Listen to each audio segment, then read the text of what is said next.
Muito obrigado, Sr. Presidente. Cumprimento os senhores representantes da IGF, agradecendo a presença para nos podermos ficar mais esclarecidos relativamente a esta matéria.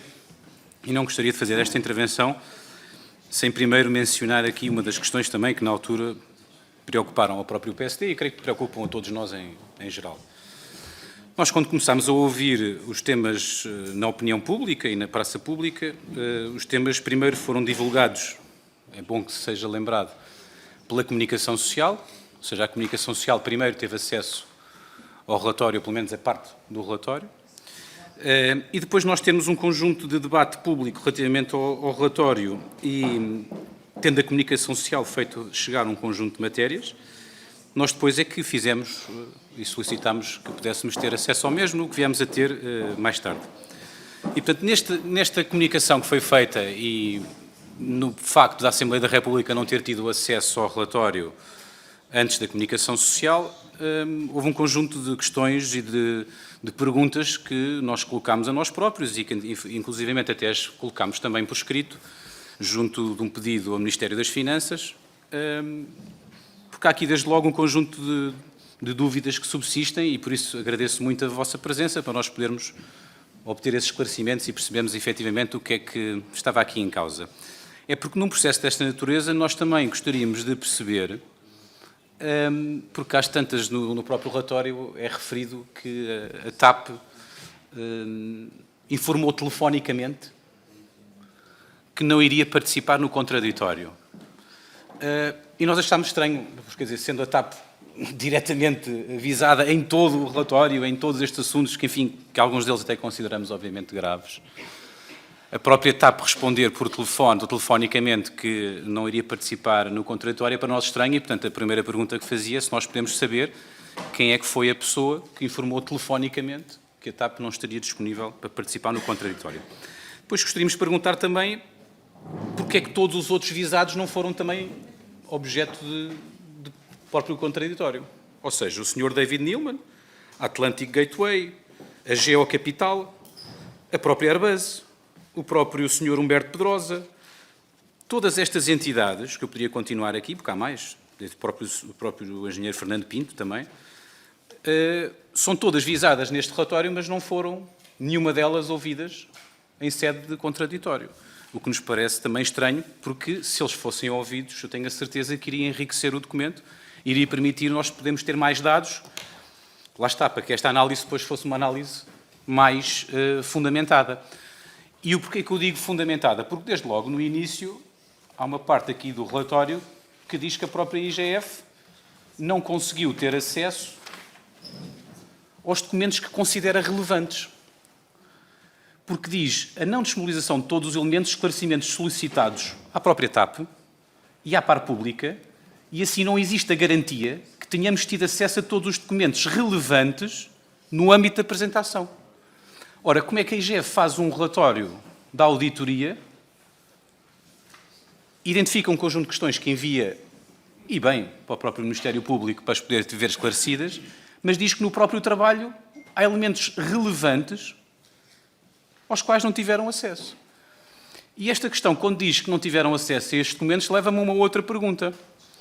Nós sabemos que uma das questões que foram enviadas tem a ver com a questão dos fundos Airbus. Eu não vou entrar mais nesta matéria porque até o Sr. Deputado Carlos Guimarães Pinto, não sei se está aqui hoje, mas até na altura fez um vídeo bastante esclarecedor sobre esta matéria. E, portanto, a compra das ações foi uma coisa, a capitalização da empresa foi outra, e que eu saiba até hoje este dinheiro não saiu da empresa e, portanto, pedia esclarecimento também. Se estes tais fundos da Airbus, de um contrato que já estava em incumprimento da anterior administração da TAP, se saiu ou não alguma verba da empresa depois desta capitalização, ou se as verbas ficaram na empresa.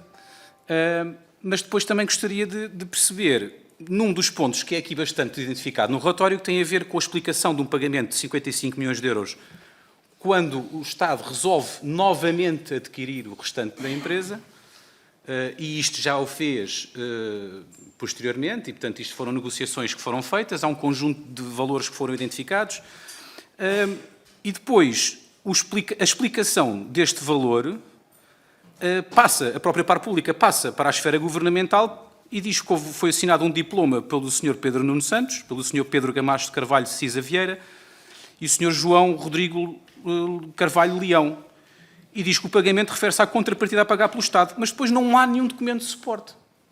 E não se consegue identificar em todo este trabalho. Nós fizemos uma pergunta ao próprio Ministério das Infraestruturas, que diz que, em resposta à questão, cumpre informar que os estudos ou informação de suporte solicitados não estão na posse deste gabinete. Não está na posse de nenhum gabinete. Não está na posse do Ministério das Infraestruturas, não está na posse do Ministério das Finanças, não está na posse de ninguém. Ou seja, a pergunta que eu depois também gostaria de fazer é se a IGF, e bem, muitas das vezes até nas auditorias que fazem, nas inspeções que fazem, até às próprias câmaras municipais, enfim, às vezes até vai atrás de situações de 600 euros e de 700 euros e até pede a demissão de cargos públicos e pede a demissão de presidentes da Câmara e pede... E bem, seja um cêntimo, seja um euro.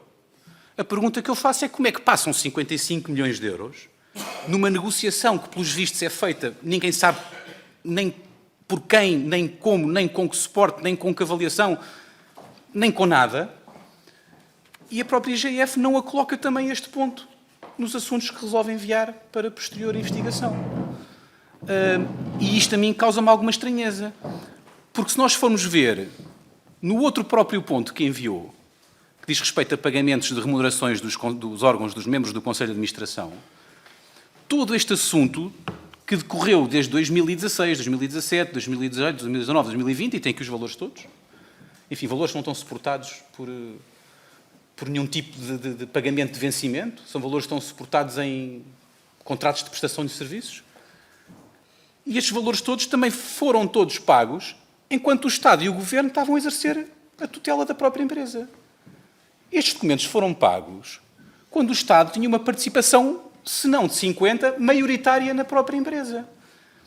E, portanto, a nossa pergunta também é, neste trabalho que foi feito, desde o Sr. Ministro Pedro Marques ao Sr. Ministro Pedro Nuno Santos, já nem falo do Sr. Ministro João Galamba, nunca houve nenhuma questão que fosse levantada de andar a própria TAP, enfim, até com administradores, desde o Sr. Dr. Lacerda Machado na própria empresa, nunca até hoje houve nestes anos todos nenhuma preocupação destes pagamentos.